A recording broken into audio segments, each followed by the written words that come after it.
Hai guys, ketemu lagi bersama saya di Ngobrol Keceh, ngomongin eh, materi perkuliahan. Udah lama banget nih nggak menyapa teman-teman semua, mudah-mudahan sehat selalu ya. Oke, hari ini kita mau ngebahas tentang eh, KUHP yang baru, Undang-Undang Nomor 1 Tahun 2023. Nah, materi KUHP baru itu sebetulnya perlu disampaikan karena berkaitan dengan perubahannya dari KUHP yang lama. Jadi teman-teman, beberapa pakar menyebut bahwa KUHP baru ini adalah KUHP nasional karena memang disusun oleh para pakar nasional gitu Indonesia. Lalu KUHP lama ini adalah WVS atau Wetboek van Strafrecht yang itu merupakan peninggalan dari Belanda gitu. Nah, kita selama ini dari mulai tahun 46 melalui Undang-Undang Nomor 1 tahun 1946 tentang KUHP, kita menggunakan Kitab Undang-Undang Hukum Pidana, tetapi merupakan warisan dari pemerintah Belanda gitu. Nah, hari ini kita sudah disahkan Undang-Undang Nomor 1 Tahun 2023 tentang Kitab Undang-Undang Hukum Pidana yang disebut dengan KUHP yang nanti akan berlaku pada tahun 2026. Nah, untuk memudahkan kita bilang saja bahwa itu adalah KUHP baru dan yang WVS adalah KUHP yang lama begitu. Nah, sebetulnya KUHP baru ini dia mulai kapan sih adanya gitu ya? Apakah secara ujug-ujug ada begitu dibentuk oleh para pakar atau memang ada proses yang mestinya itu tidak mudah begitu ya. Jadi kalau saya sebut itu adalah jalan panjang dari penyusunan KUHP itu sendiri. Dimulai dari seminar nasional pada tahun 1963. Di situ berkumpul para pakar hukum gitu, antara lain hukum pidana yang menghasilkan rekomendasi yang salah satu rekomendasinya adalah perlunya KUHP yang memang disusun oleh bangsa Indonesia dan itu berasal dari hukum-hukum Indonesia itu sendiri gitu. Nah, lalu setelah adanya rekomendasi dari seminar nasional tahun 1963 itu, maka dibuatlah tim perumus KUHP. Jadi ada tim perumusnya. Tim perumus KUHP itu ada menurut Prof. Edi OS ada 3 generasi begitulah. Jadi generasi yang ketiga inilah yang kemudian menyusun yang itu sebetulnya sudah disusun oleh generasi pertama begitu ya, para pakar, para profesor di bidangnya, di bidang hukum pidana. Nah, lalu kemudian dilanjutkan gitu ya. Nah, yang saya bahas akan yang terakhir saja. Jadi yang terakhir itu diketuai oleh Profesor Harkristuti Harkrisnowo, guru besar Universitas Indonesia begitu. Nah, di dalamnya ada beberapa nama yang mungkin teman-teman sudah tidak asing lagi seperti Profesor Topo Santoso, Prof. Pujiono gitu. Juga ada Profesor Edi OS begitu ya. Nah, sebetulnya tim perumus yang diketuai oleh Prof. Tuti itu adalah generasi ketiga yang kemudian akhirnya tahun 2023 itu KUHP disahkan gitu ya. Nah, setelah dirumuskan KUHP itu, jadi dari RUU KUHP itu dari mulai ada RUU mulai tahun misalnya ada tahun 2004, 2015 begitu ya, 2019. Nah, itu dilakukan berbagai macam seminar berkaitan dengan KUHP tersebut, baik itu secara utuh KUHP-nya atau topik-topik tertentu begitu dari KUHP tersebut gitu. Juga dilakukan pelatihan, diskusi tentang rancangan Kitab Undang-Undang Hukum Pidana. Jadi berbagai macam sebetulnya sudah dilakukan dari sejak dibuatnya rancangan KUHP yang pertama, begitu. Nah, sampai pada akhirnya 19 September 2019 itu terjadi penolakan besar-besaran terhadap KUHP yang mengakibatkan tidak jadi disahkan. Waktu itu Prof. Muladi masih hidup, tapi kemudian ternyata tidak jadi disahkan, begitu ya. Padahal sudah senang, begitu ya. Tapi terjadilah penolakan besar-besaran yang beranggapan bahwa ada banyak pasal-pasal yang sifatnya kontroversial gitu. Disebutlah ada 12 sampai 14 pasal kontroversial yang kemudian masyarakat menganggap itu tidak baik, tidak bagus, sehingga tidak perlu KUHP disahkan hari ini gitu. Maksudnya hari ini tuh tanggal 19 itu. Sehingga itu terjadi penolakan besar-besaran. Lalu kemudian seiring dengan berjalannya waktu, sosialisasi tetap dilakukan, begitu. Pelatihan-pelatihan tetap dilakukan, seminar-seminar berkaitan dengan KUHP. Ada misalnya seminar yang dilakukan oleh berbagai macam asosiasi yang kemudian itu membantu menyebarluaskan bahwa KUHP itu terdiri dari pasal ini, pasal itu, lalu bukunya ini, bukunya itu, dan seterusnya, gitu ya. Tetapi mungkin itu tidak sampai kepada seluruh lapisan masyarakat, hanya berhenti di perguruan-perguruan tinggi, mungkin seperti itu, sehingga pada tahun 2019 itu masyarakat banyak yang beranggapan bahwa ini kok tiba-tiba KUHP disahkan, ini kok tiba-tiba udah ada rancangan, padahal sebelumnya itu sudah ada dari tahun 1963 terbentuknya, lalu kemudian ada rancangan lalu kemudian dibentuk tim perumus di tahun berikutnya. Nah, singkat cerita 6 Desember 2022 disahkanlah menjadi KUHP, begitu ya, si rancangan KUHP tadi, begitu ya, 2022. Jadi setelah penolakan besar-besaran 2019, maka 2022 disahkan KUHP dengan Wamenkumham Profesor Edi OS dan Menteri Hukum dan HAM Profesor Yasona Lauli, gitu. Nah, lalu 2 Januari 2023 itu undang-undang yang sudah disahkan menjadi KUHP itu dibuat ke dalam lembaran negara menjadi Undang-Undang Nomor 1 Tahun 2023, gitu. Atau ada juga yang menyebutkan disingkat menjadi Undang-Undang Nomor 123, gitu. Padahal Undang-Undang Nomor 1 Tahun 2023. Nah, apa sih yang menjadi landasan dalam KUHP ini? Jadi ada 3 landasan keadilan yang terdapat di dalam KUHP. Yang pertama adalah keadilan korektif, gitu. Yang kedua keadilan rehabilitatif, yang ketiga keadilan restoratif. Nah, keadilan korektif ini tentu tidak hanya untuk pelaku, begitu ya, tetapi juga untuk masyarakat juga, begitu. Lalu keadilan rehabilitatif ini untuk pelaku yang misalnya dia melakukan kesalahan, bagaimana dia caranya supaya bisa kembali ke jalan yang benar, begitu ya. Lalu dia dihukum, tetapi juga dia memiliki landasan keadilan dari hukumannya itu sendiri. Lalu kemudian keadilan restoratif. Nah, ini keadilan restoratif ini juga merupakan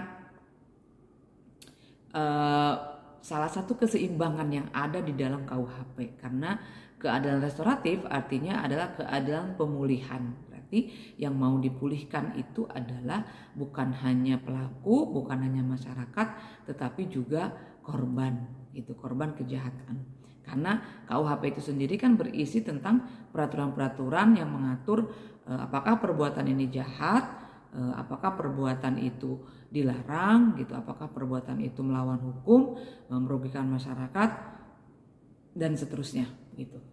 Nah, lalu bagaimana dengan sistematika KUHP itu sendiri yang kemudian itu berbeda dengan KUHP yang lama. Nah, KUHP lama itu terdiri dari 3 buku. Buku 1 ketentuan umum, buku 2 kejahatan, buku 3 pelanggaran.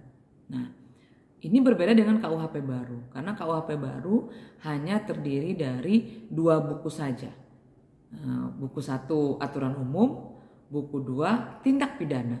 Jadi antara kejahatan dengan tindak pidana itu dibedakan, gitu ya, dibedakan.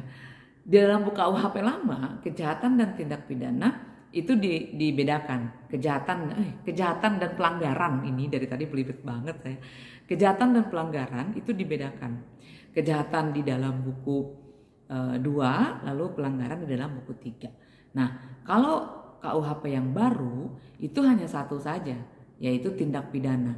Dia adanya di dalam buku 2. Buku satunya masih sama, yaitu ketentuan umum, begitu ya. Lalu kemudian apa aja sih beberapa hal baru dalam KUHP gitu. Yang pertama adalah adanya asas keseimbangan. Nah, keseimbangan ini antara kepentingan umum masyarakat dan kepentingan individu.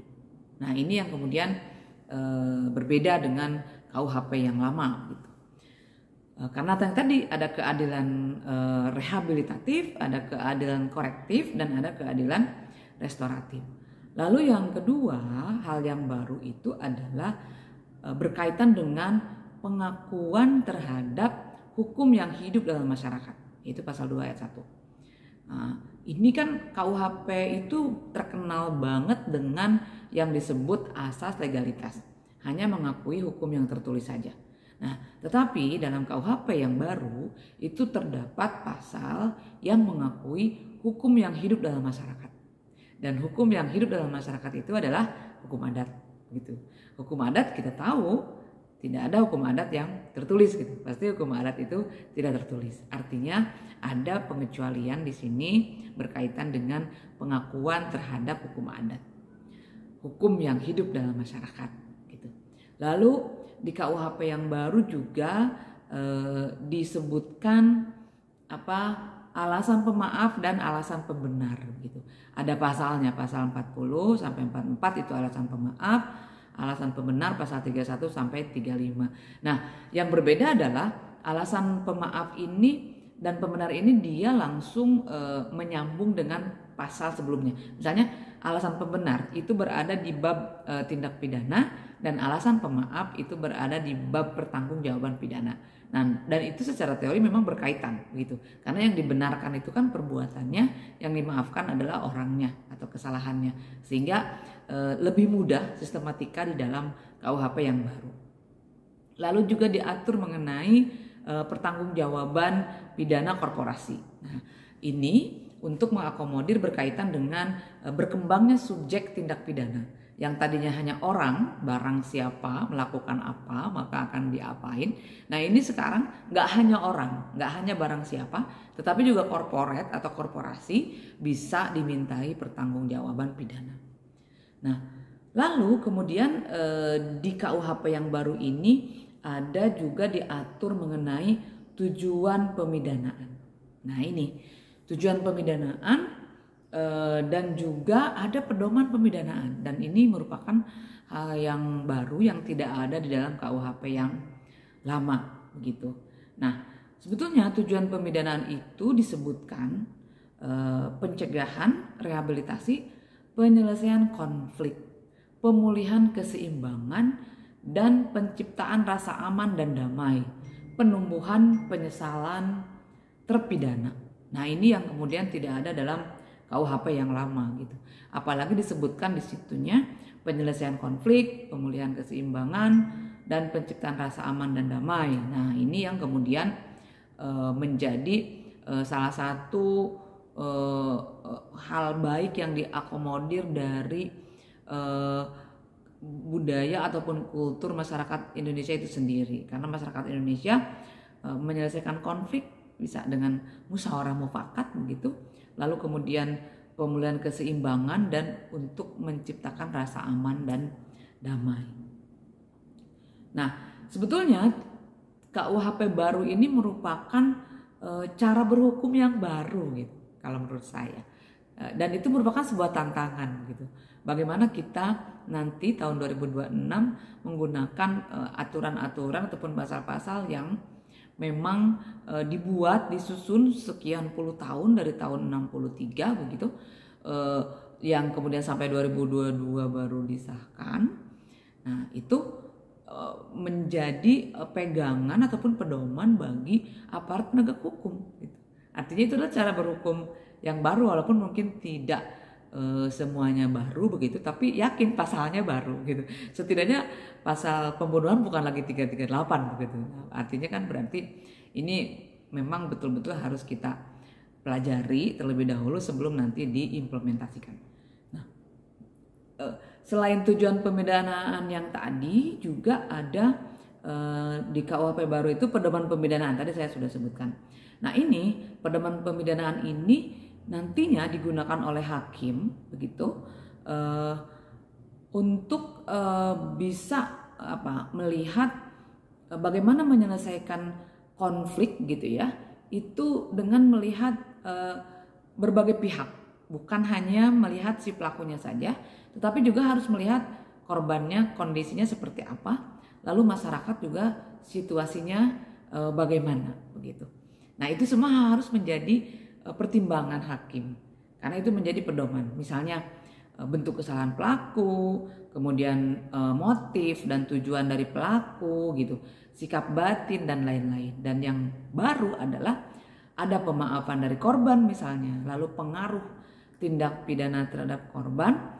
Nah itu yang berkaitan dengan pertimbangan untuk melihat dari perspektif korban, juga nilai hukum dan keadilan yang dianut oleh masyarakat.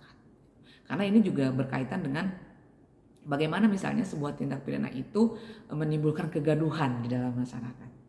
Nah, yang kemudian berbeda atau yang baru dari KUHP baru adalah ada berkaitan dengan pemidanaan gitu. Yaitu sanksi pidana bukan hanya pidana, melainkan juga pidana dan tindakan gitu. Jadi ada dua hal. Lalu ada pengaturan kategori berkaitan dengan pidana denda, lalu juga jenis pidana mati yang diancamkan secara alternatif begitu. Lalu kemudian juga ada pidana pengawasan dan pidana kerja sosial, yang kemudian juga ini memerlukan bagaimana peraturan pemerintahnya begitu atau implementasinya nanti begitu, siapa yang bertugas untuk melakukan pidana pengawasan, seperti apa misalnya pidana kerja sosial begitu. Nah, ada juga yang masuk kategori dalam pemberatan pidana. Jadi memang pada intinya KUHP baru ini adalah aturan pidana yang dibuat oleh para pakar hukum pidana di Indonesia, yang itu merupakan nilai-nilai yang ada di dalam bangsa Indonesia itu sendiri, yang kemudian nanti diimplementasikan atau diberlakukan untuk masyarakat Indonesia. Oke, sampai di sini untuk materi tentang KUHP. Dan nanti kita ketemu lagi di materi yang lain. Terima kasih, selamat sore.